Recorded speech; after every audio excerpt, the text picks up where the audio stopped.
welcome to another episode of the Studio 78 podcast. I am your host, Nache from NacheSnow.com.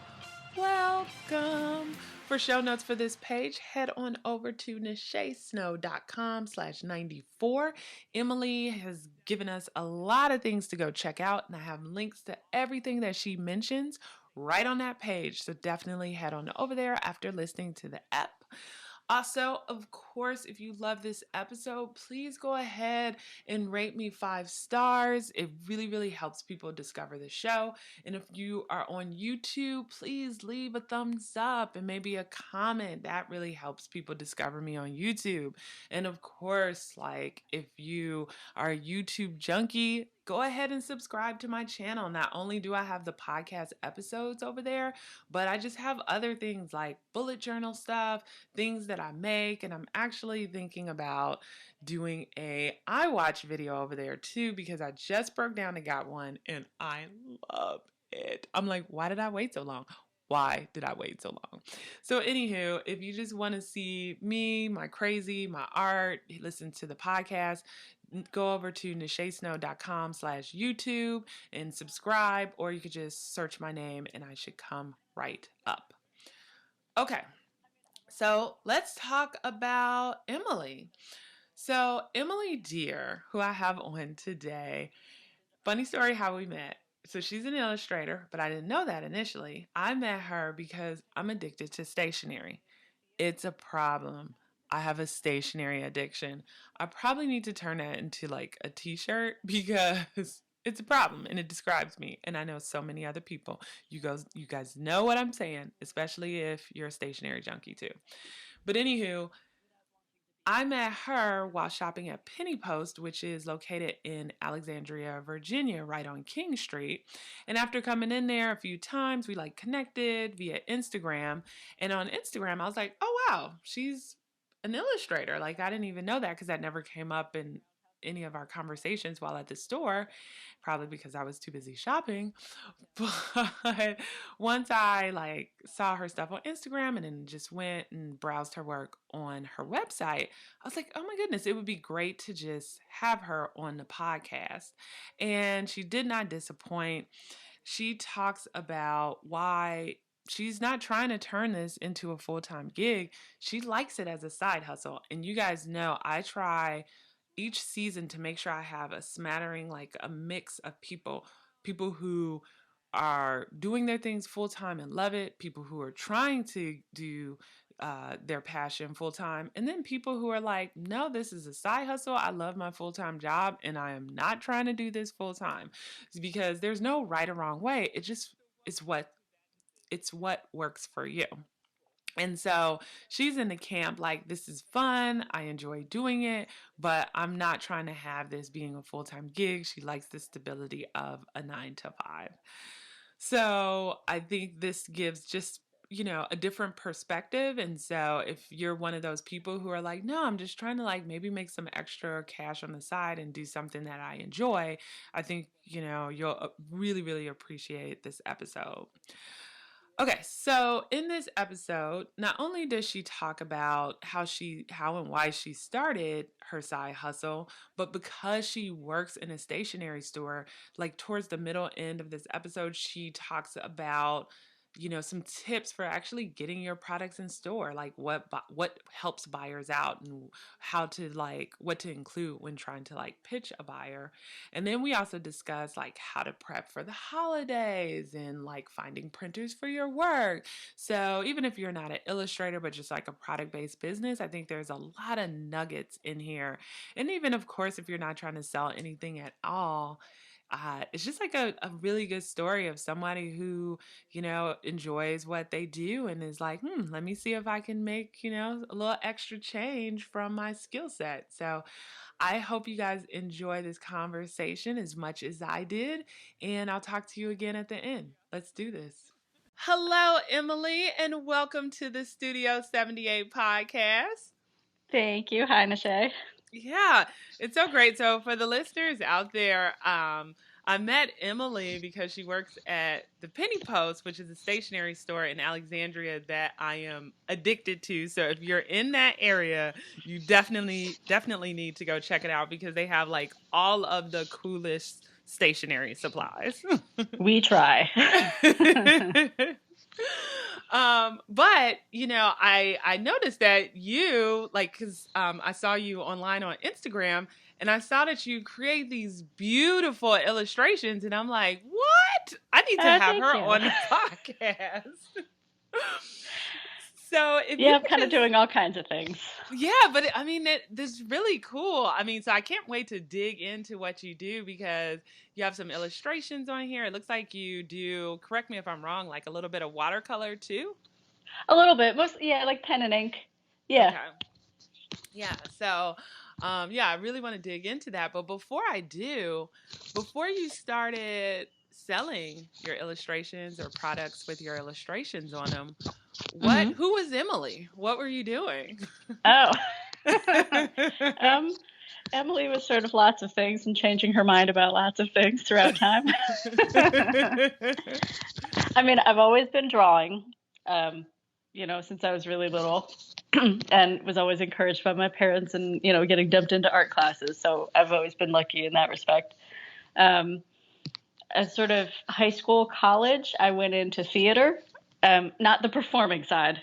Okay. But the design tech, so like designing costumes, designing sets, that sort of thing. I thought that was like a good way to channel wanting to do illustration work, but I don't know. I liked the performance aspect without wanting to be on stage, but the kind of 3D performance aspect of it. Yeah, I did my bachelor's in design tech theater up in Syracuse, and I worked for several years doing like costume and set design and like working as dressers on shows and interning at I interned up at Roundhouse Theater up in Maryland, up in Bethesda. Oh, yeah. I did like an apprenticeship down at a dinner theater down in Florida for a year. So I did a lot of theater for a couple of years there. And then I kind of came to the realization that the illustration portion of what I was doing was what I was most interested in and what I was sort of excelling at. So I went back to school and did an MA in illustration specifically. So question, Emily. Sure. So some people would have just been like, well, I realized that, illustrations is for me. And then they would just maybe kind of like do it on the side or do it nights and weekends. What made you decide to go back to school? Because sometimes that could be scary for some folks, like, oh my God, I got to go back to school. So what went into that decision? Yeah. I've always loved school. Okay. Some people seem like they're perpetual students and would like stay enrolled in a school program for their entire life if they could. I would be one of those people. So I love the idea of going back to school and learning something new and trying to sort of fix what I felt like wasn't going right. And I signed up for doing the illustration MA was something I signed up for after doing, I think I did one semester of coursework in interior design. I was trying to sort of pivot from theater and do that. And that didn't quite work either. And for me, went for the MA in illustration. And then question for you, were you still working at the theater while going to school, or did you just decide to go to school full time?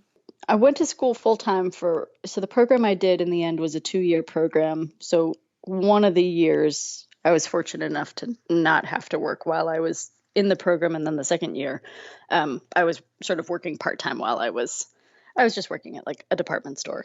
Yeah, just like something to help kind of pay the bills, so you can eat, right, survive, right? Well, and I feel like some people thrive when they're doing every single hour of every day is them putting themselves into their illustration work or them putting themselves into their art or their small business or whatever. And I feel like I'm not one of the people that thrive in that way. I need something kind of mundane on the side. Yeah. So you can have like a balance of the two. So, right, like it's just not all art all the time. Yeah. I feel like I'm much more likely to burn out doing that. Whereas if I have a job that's just a job, I mean, I care about what I do when I'm working, right. But I have sort of a separation of job and artwork. Yeah, I think I I prefer that balance personally. And so you go back to school, and so how did like what happened next? Like you are like, okay, illustration is my thing. This is kind of like my passion and my love and the thing that lights me up. And let me know if those words are too strong. They might be a bit strong for me personally, but that's just me. I like my thermometer never quite gets that high, just generally. Um, but I mean, it is something that I like doing and that I've always done, and I find fun, and it's a good release, and it's a good.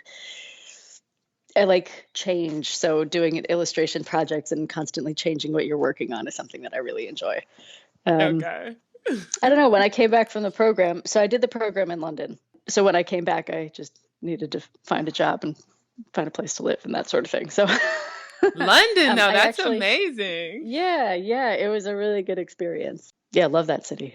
I had never actually been before. Yeah, I signed up for I applied to the program and got in and moved over for the 2 years without having ever been there. So that was kind of fun. And just for the illustrators out there, what was the name of the program? I went to it was University of the Arts London, and it was Central St. Martin's. Ooh, perfect. Yeah, So, illustrators, if you guys, want to get out of the country for a yeah, little bit, yeah. London's pretty amazing. Yeah. I will say that the program now is probably a lot different than the program was when I went. I know the years that I was there, it was kind of in flux. They were trying to figure out, they were Oh. combining and recombining different schools within the university, and so it may be a very different program now than it was when I began. Just to And put that out there, but no, no, no. Yeah, because I mean, right. It's like do your homework just to make sure that it yeah. makes sense for you. And so you come back over to the States. It's like, yay. And so I responded to like a job posting through.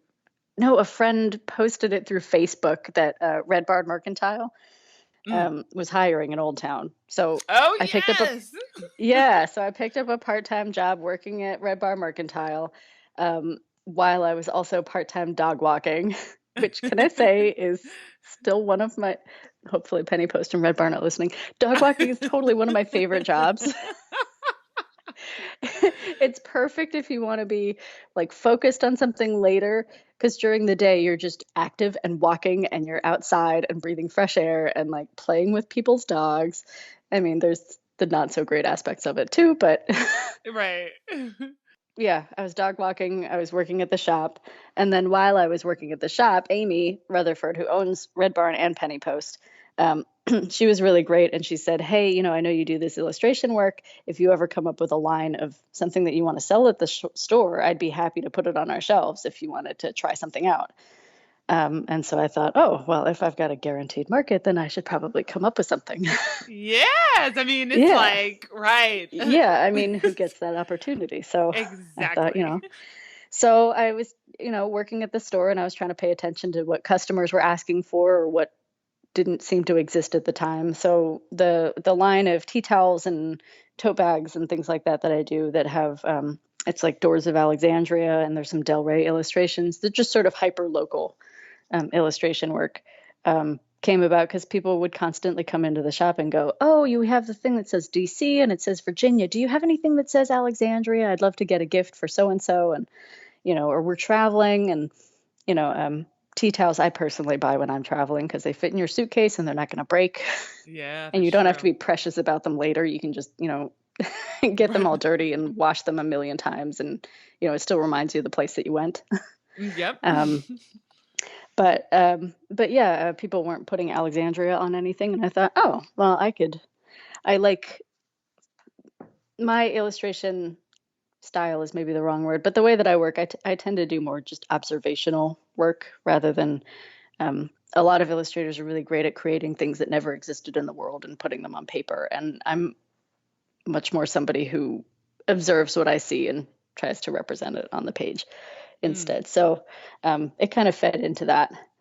I sort of wandered around town and took a lot of pictures of lots of things that I thought would be appropriate, and kind of whittled it down to all these amazing doors that were all over Old Town, and kind of curated a selection of some of the fancier ones that I really liked, or ones that I thought would represent the town pretty well. And yeah, set to work doing a series of those.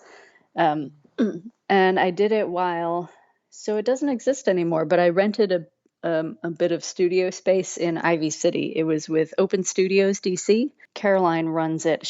I think she has moved her studio to Baltimore since recently, but she ran a great program. She would have classes where you could learn to screen print. So I took one of her classes and then I rented studio space from her so I could keep using the equipment there. Ordered some towels and started, got my designs done and started printing on tea towels and tote bags and that kind of thing and put them in the stores to see if they would sell. And so far, so good. Bada bing, bada bam. No. Yeah. And then So, how did you two find where to get them printed? Like where did you ultimately decide to go to get like the tea towels? Because I think sometimes that trips people up too. They're like, should I go overseas? Should I use one of kind of like the online platforms in order to do that? Like how did you navigate through that? well, originally I was printing them myself. Ooh. Um, yeah, which was very time consuming. Also, it requires some upper body strength that I just do not have. I'm going to sound so weak to anybody who actually does screen printing and listens to this. But it was fine for a while. I was screen printing all of my own goods. So I basically bought towels. I bought blank towels and blank tote bags from a company I found online. And then I was printing them at the screen printing studio in DC. And then I would bring them home and I would heat set them because you have to put an iron to them for 3 minutes each. Each tea towel has to have 3 minutes of heat. There's machines that do this for you, but I was not prepared to like buy a screen printing drying heat setting machine. It's got like a conveyor belt. It sort of puts it through a little oven. It's like those Okay. bagel ovens you see at delis. Oh, yeah. Yeah, it's like that, but bigger. I did not have the space to to buy one of those or the inclination really. So I'd heat set them and then I would print out tags and cut them out and put little strings on them and pin the tags to them and iron them all nice and get them into the shop. So it was all Wow. me for quite a while before I realized that was not a sustainable. A, it wasn't sustainable for me time wise. B, I was not a professional screen printer, and so I did start looking around for a printer that could do the printing work for me. Ideally, I did want to stay in the USA because, again, it's one of the things that I would hear customers asking at the store. They would say, "Oh, is it made in the USA? Where is it made?" People were much more likely to buy things that were made here than abroad. Mm-hmm. Ideally, they wanted to support U.S. made items. So I will say currently my towels are still printed in the U.S. I think as far as the supply of towels, I want to say one of the colors is made in the U.S. The other color is made in India. The blank towel itself. So there is that. Yeah. But I use a company. I basically wandered all over Etsy and looked at other people who were doing similar things or printing tea towels, printing tote bags, printing on fibers, and had a look through to see if anybody mentioned the printers that they used. And a couple of them did, so I went and researched that way. Ooh, smart. Because it can Yeah. be daunting because like Yeah. Google, I mean, you have the Google Oh machine, God, yeah. but it's just like you don't really know the quality. At least with Etsy, that's still a little daunting too, but Yeah. like, okay, well, this person is actually using this company. You can see Yeah. photos of like real work being Yeah. produced by the company. I mean, it's still, who knows? And I started by by looking at the companies that we stocked at Red Barn. Mm. I had seen the work in person, so I knew that it was good. I knew that I liked the quality of what was coming out. So I started with those companies as far as my research went. No, I very don't know if cool. that's helpful or thievery or, sometimes you feel like you're taking somebody's idea, but I mean, they got their ideas from somebody too. Exactly. And I don't think so. Think so because all artists you're going to have like a different look and feel, and so if we can support local Yeah, printers or printers within the USA, the more people know about those printers, the more business they're going to get, and then they won't go out of business. true, true. So, That's I fair. mean, That's fair. I yeah, mean, it's right. sharing resources. I didn't ask them to share their resources. They were posted online and I helped myself. Hey, but you posted online, it's fair game. It is.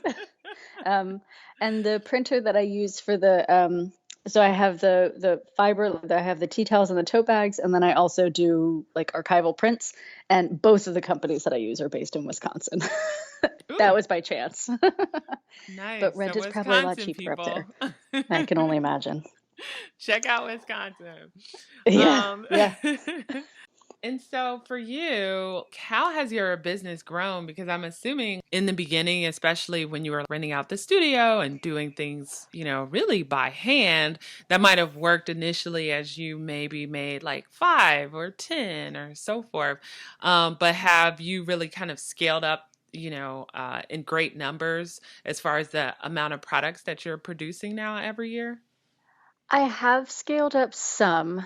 So I have initially I was just selling things at Red Barn and I would do it on consignment. I would sort of give them a stack of 20 tea towels and, say, oh, by the end of whatever month, let me know if you sold any, and then you could Right. pay for those. Um, Now, Red Barn places orders with me, and I've also had my goods in another shop down at the foot of King Street, the Old Town shop, has picked up my line, and then I've had another 2 stores as well. Carry just a few pieces here and there. I've scaled it up some, but I'm also still working full time, so it's still not a full time business for me. Mm-hmm. Um, I do have to scale up the products that I use. I have had to outsource a little bit more of what I do just so I don't go crazy trying to work full time and take care of the product line. So, um, so I have somebody screen print my towels. I have somebody print my prints. I recently, rather than, feeding a bunch of craft paper into a printer and then painstakingly cut it up to use as little labels on the backs of my prints or as the tags on my tea towels, I finally had somebody just print little cards with all the sayings on it so that they Yeah. would be evenly printed and cut, and I wouldn't be sitting at a paper cutter for an hour. Right. It's all about time. Time is money, So right? time Yeah. is money. So, sometimes initially I was hesitant to spend money on those things because I thought, well, I've got more time than money. Now, I mean, I don't have millions of dollars, but I have less time. So, you know, you have to make a trade-off somewhere. Yeah, and I like how you've diversified your income too, because you're selling your items in a good number of stores. You mentioned the craft fair, so it sounds like you do like maybe a couple of craft fairs a year. I do maybe. This was the biggest one that I've ever done. But I did do, I think Dere Artisans had one in the holiday season last year. It requires taking a weekend off work and working retail. Weekends are Right, busy times, right. so there is that. But if I've got enough advance notice, I'm happy to give it a try. And I see that you sell stuff on Society 6 also. So does that bring in a little bit of income? Good God, no. Okay. I If we're always wonder talking because honestly, no. Society 6, it's like some people are like, yeah, it's okay. And other people are like, yeah. So I was curious how it was for you.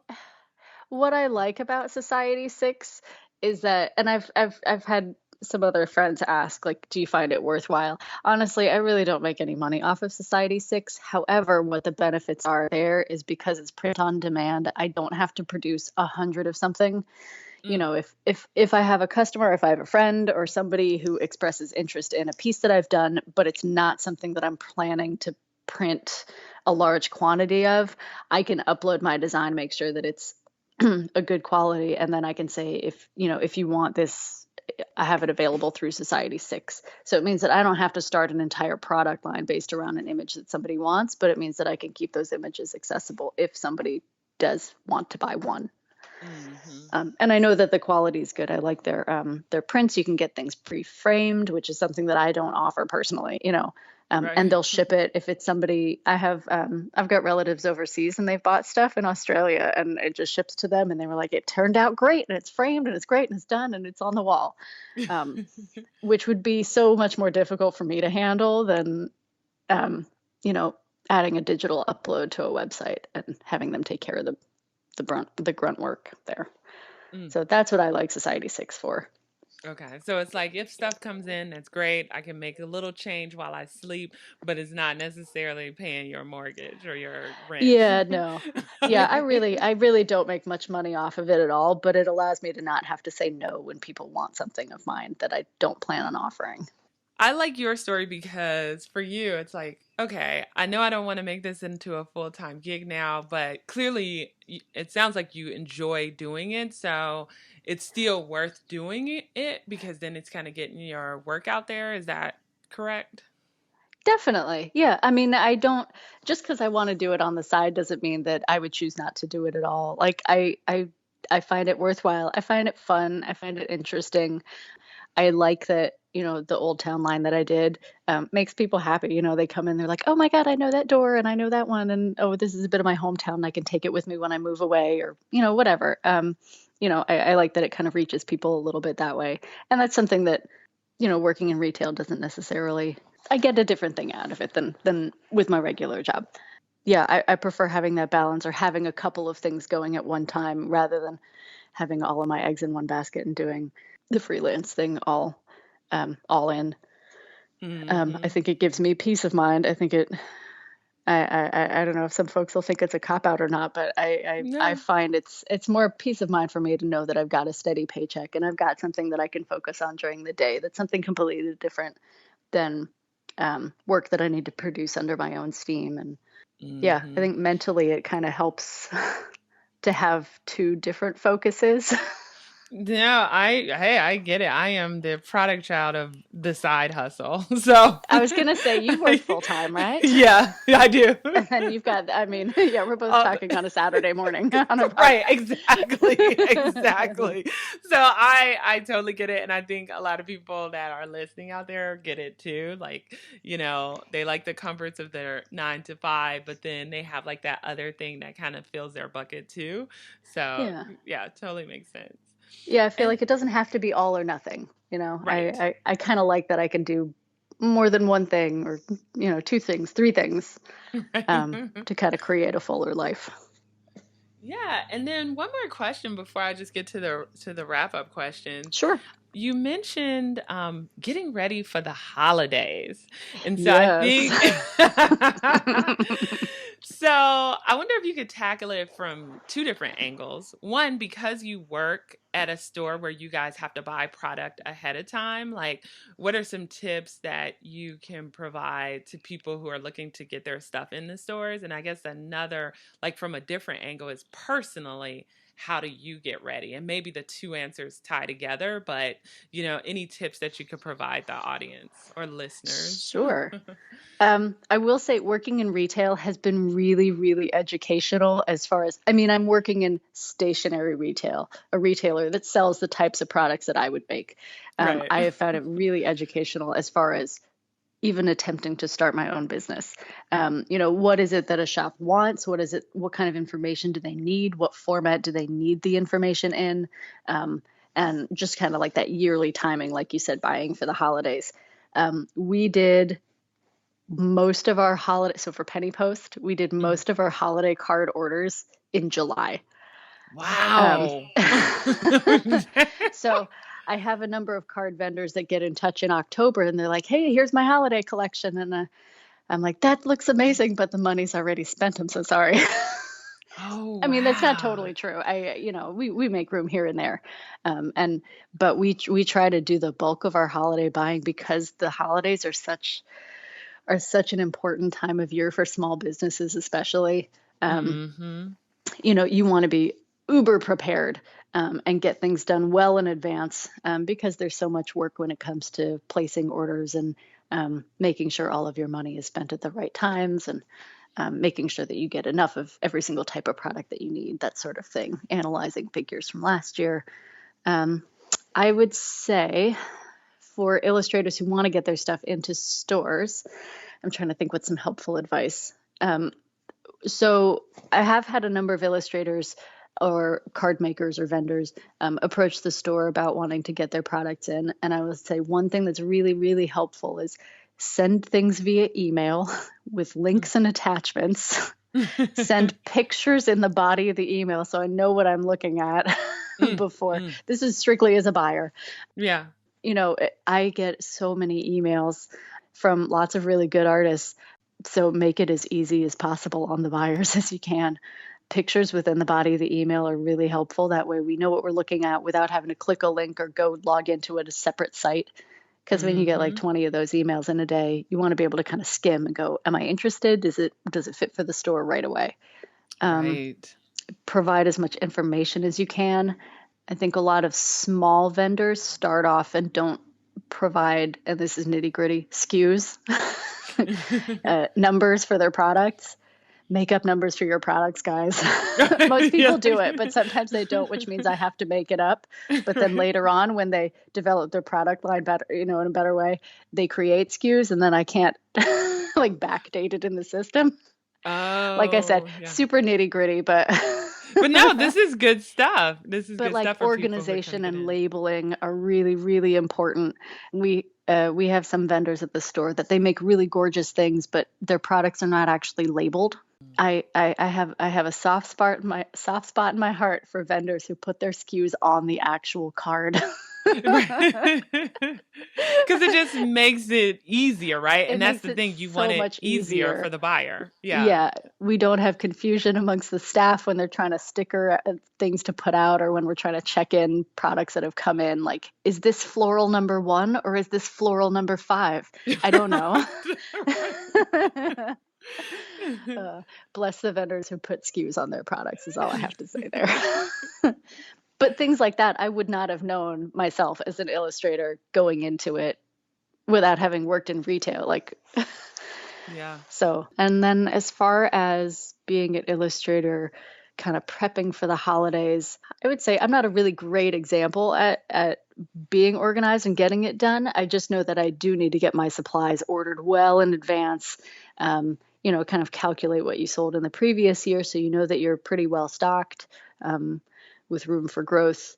It's better to be prepared and have it all ready to go. That way, when people are placing orders in the holidays, you can immediately ship it out or deliver it. Or I'm basically working locally, so I just hand deliver everything that I do. I'm not shipping things. Yeah, just make sure that you have all the product that you need well in advance. Make sure that you know what the timetables are with your suppliers so that you're not having heart attacks waiting for things to come at the last moment. Right. Build Yeah. in some buffer time there. It seems completely ridiculous to order stuff in June for the holidays, but that's where we are. But it makes sense because, like, let's say if if they place an order with you for, I'm making up a number, 100 tea tiles, then that Mhm. gives you 3-4 months to work with your vendors, right? Yeah, Because exactly. would you have to, like, if a store is ordering their Christmas stuff in July, when do Mhm. they expect them to start coming in? Like, how long does, you know, uh, like an Oh, so illustrator or whoever have to make them? gotcha. So when we place our orders in July, they are generally with an advanced ship date of, say, October, November. So Mm, we'll place the order in July, but we don't want the product to actually show up at the store until October, November. We don't want to have to store everything then, but we do want to have our ducks in a row as a shop and know exactly how much product we will be having coming in far in advance. And we also want to give the vendor some time in case there's somebody with a high turnaround time. Like, we place some orders with a couple of jewelers, and they make everything by hand. So it's good to right. get them the orders well in advance and let them know, like, we're placing the order in July, but we would like it to ship October 20th. That gives them tons of time to make it. Mm. And we know that we're not going to be placing an order hoping to get it next week, and then they come around and say, well, I've got a 10-week turnaround because we're really busy this time of year. Right. Because um, I was gonna ask you, like, let's say if they, place some order for cards, tea towels, what have you with you, but then mhm, let's say, you know how sometimes you can't predict what is going to fly off the shelves, right? true. Yes. So let's say your stuff sells out like in November. Then I'm going to have a problem. I don't see that happening. Mostly, well, I mean, I looked over last year's numbers and the year before's numbers, and what I ordered to have in stock was like well over that amount. Basically, I'm ordering it now, and if I have plenty left over in January, then so be it. Mm, okay. But I'd rather that than be short in November, December and miss the sale. So yeah, because then in January, if for some reason you have extra, you could just have like a Yeah. after the holiday sale or whatever. Yeah. Okay. It's folded, it's on the shelves. Most of my goods are not holiday specific, so if somebody places an order in March, then I have it and it's ready. Yeah, that makes sense. I'm Yeah, not, fast. I'm not a food vendor. I don't have to worry about my items going bad. There's a whole other world out there of people who Oh, make products that right. expire. And right, um, so if it's like after the date, then that's it. Yeah, you just yeah, lose that yeah, money. You just eat it. Yeah. yeah, yeah. That's a whole other set of complications that I'm thankful I'm not dealing with. So yeah, just a few wrap up questions. The Sure. first one is, how do you stay organized? Oh my gosh. Actually, I feel like I'm pretty organized at work because I have to be because there's so much information coming and going. We use Google Sheets for everything, basically, or at Ooh, least I love do. Google Sheets. Yeah. Yeah, I use all the tags in my email account. I use Google Sheets for everything. I've got spreadsheet after spreadsheet trying to kind of keep things tracked.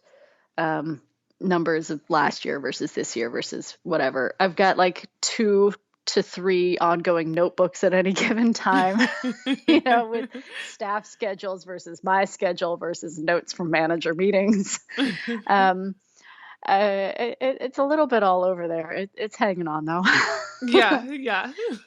I will say I was able to um, take some of the stuff from working as a manager of a retail store and try to bring I kind of thought to myself one day, you do all these spreadsheets at work, how come you're not doing them for your illustration work?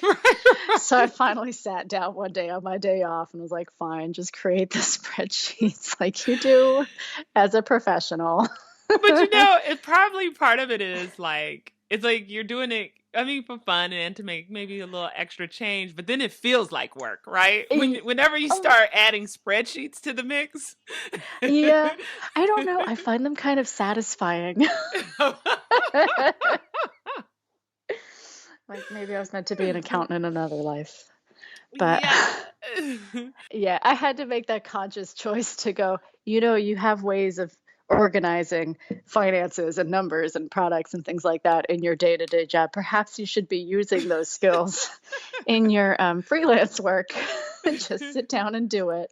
I also, oh, what app was it? I did pick up I'm also listening to classes on Skillshare, or Oh, yeah. there was another app I downloaded a class that Lisa Congdon had done, and it was Ah. about sort of organizing your workflow and trying to keep track of projects. Most of what she was talking about dealt with being sort of a full-time freelancer and kind of tracking all your different projects that are ongoing at one time, like how to organize your time, how to organize, sort of time and life, and like so how much is going on one time, whether you need to say no to a project, when all of these various things are due. Mm-hmm. So I'm still learning and I'm still sort of watching things that I think will be good for me as an illustrator and as a manager. So that was a helpful course if I could remember what app it was on, but it was definitely Lisa Congdon. Yeah, I was just looking at her website. There's one that at least she has on her site that's called Workflow Time Management and That's Productivity the for one. Creatives. Yeah, That's so the I'll one. make sure Yeah. to I link it thought it in was really there. helpful. I quite liked it. Like I said, it's specific to people doing freelance full time. And she is a very successful illustrator. So she's probably Yeah. got a ton on her plate that I don't have on mine. But she had a lot of good tricks and tips of sort of how to organize your time using like kind of a combination of a notebook for sort of day to day. It is almost bullet journaling, what she does, and then Mm-hmm. using spreadsheets to kind of track long term projects and projects that overlap, that are maybe harder to see, where they flow through and where they end. No, I love it. I'm a big time bullet journaler, so I can appreciate that. And I have my sheets too. It's funny, just yesterday, I just went over one of my sheets just to look at how much money I'm spending on web hosting, URLs, Yep. CMS, like all that good stuff, and just to make sure, like, okay, do I need to? What else? How much more do I need to earn at the end of the year so I can make sure I'm coming out, on top? Yeah. So Yeah, make it sure these helps. things are It's good to worthwhile. know. Yeah, exactly. Because Yeah, you don't want, yeah. trust me, people out there, you don't want to be in the hole. Like maybe the first year you're like, okay, I'll eat some profits, but after that, you at least at the very very least want to break even. Well, and I had read somewhere, I scroll through the IRS website fairly regularly. And I want to say, I mean, if you're claiming freelance income, I feel like I had read somewhere, this is not legal tax advice here. I feel like I had read somewhere that they want to see that if you're claiming certain income as freelance income, they want to see that you're making growth over a number of years. Otherwise, it's kind of what's going to make the difference between them deeming it a hobby versus them deeming it a business. Correct. So you want to make sure that you're sort of growing and keeping track of things. And I don't know how likely that is to come up, but it was something that I remembered reading, going, oh, yes, make No, sure no, that things are no. growing and moving. And Yeah, my tax person said the same thing too when I years ago when I really first started like making kind of like side income, and then I would Mhm. have like all of these write-offs, and she's like, eventually Yeah, you need to actually show that you're, like you need to show growth and that you're serious about exactly it. right, exactly. So I've heard the same thing. And then this is like a side tangent question, but I mean, you're Sure. surrounded by stationery. Do you have a favorite journal or planner that you use to help keep you kind of like organized or collect your thoughts? So I've been using like term planners for ages. Yes. Before we opened the shop, I was buying them at Goulet Pens every year. Um, so I just really like the format. I like the paper quality. I like that it's hardcover and it's got the little band on it, so you can like just dump receipts or whatever in it, put the band on it, keeps everything organized. I mean, it takes a beating over a year and it's still good. Yeah. So I'd say those are ones that I love. But now that I'm working at a stationery store, I'm finding a world of other amazing products. So my brand loyalty has gone out the window at this point. Right. It's like, yeah, I'll try this one. Yeah. I like change. I like something new and shiny every so often. So Yeah. No, I'm same. And then of course, illustration is a very creative thing, but do you have like a hobby that you do when you're not illustrating? Something that you turn to just for fun? I mean, I like reading. I'm a boring person. I like sitting in bed and reading fiction. I'm not a nonfiction reader. I've discovered that I'm really not a short stories reader either. I Mm. like good fiction books. Um, I think it was about a year ago, I sort of looked at my stack of books and realized that I'd managed to read only women authors for the past 5 books or something that I'd read. So I'm kind of on a kick, like trying to just read women authors at the moment, Yeah. just for fun, just because I Yeah. felt like, oh, this is sort of like trending in my life. So, okay, I'm going to, try to pay more attention to women authors. I like reading. In the summertime, I love swimming. I was always on swim team as a kid. So That's I relaxing. That's feel good very at exercise. home in the water. Yeah. Yeah.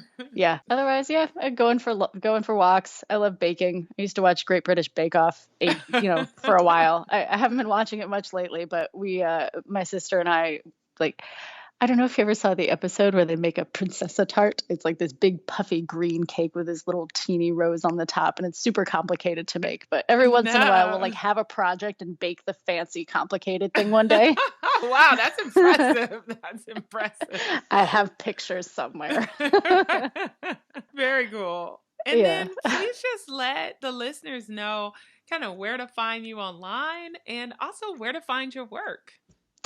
Well, my Old Town Alexandria and Delray products can be found at Red Barn Mercantile and at the Old Town Shop. Both are located in Old Town Alexandria. Sometimes my products are found in Cheese Teak, Mm. up in Delray, Alexandria.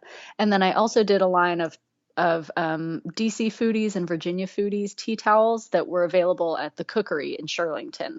Mm. Um, she has a great shop up there as well. As far as online, I don't have an Etsy store or store through my website, but you can either email me or I also have goods available through Society6, a few. And I have a website. It's just emilydere.com. Yeah, I think and you can see me in person at Penny Post. Yes. Well, I'll link to all of that in the show notes, people. And her work is really amazing, very beautiful. So definitely support her this holiday season. Thank you. Thanks for coming on to the podcast. Thanks for inviting me. It was nice chatting. Okay, what did I tell you guys? Gold, right? I really like her tips for getting your products in stores, especially for the holidays, right? Knowing that buyers start purchasing holiday products usually in July lets you know, like, okay, in the spring, let me start letting them know that this is something that they want to include in their store so they think about you when they start purchasing in July. I thought her pitch suggestion was gold too. When you're pitching a store, do it via email. Make sure you have links and attachments, and even just like embedding some of the images in the email is gold. As someone who knows how to go through hundreds of emails a day quickly, one thing that is always really useful is if an image is embedded into email, because then you can quickly see what the product is, and then you can determine very quickly if you want to dig a little bit further, like click the link or contact the person or whatever it might be. So I thought that was really good tip. And then she says provide as much information as you can, and the importance of organizing and labeling your products, like if you're selected to go in the store, to make it super easy for the buyer, which includes also making sure that you include SKUs on your product.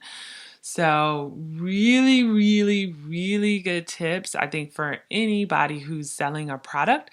So I hope you guys found this super useful. And if you did, please head on over to Instagram and leave a comment on the post and tag me and tag Emily. We'd love to hear from you. All right. And then also remember, if you are someone that is trying to get organized, I have a course. For that. If you head on over to nachesnow.com, you can just click course in the menu and it'll take you right over to my course, which is how to organize your life in order to make time for your passion. So check that out. All right, guys, I will talk to you all next week. Take care. Bye.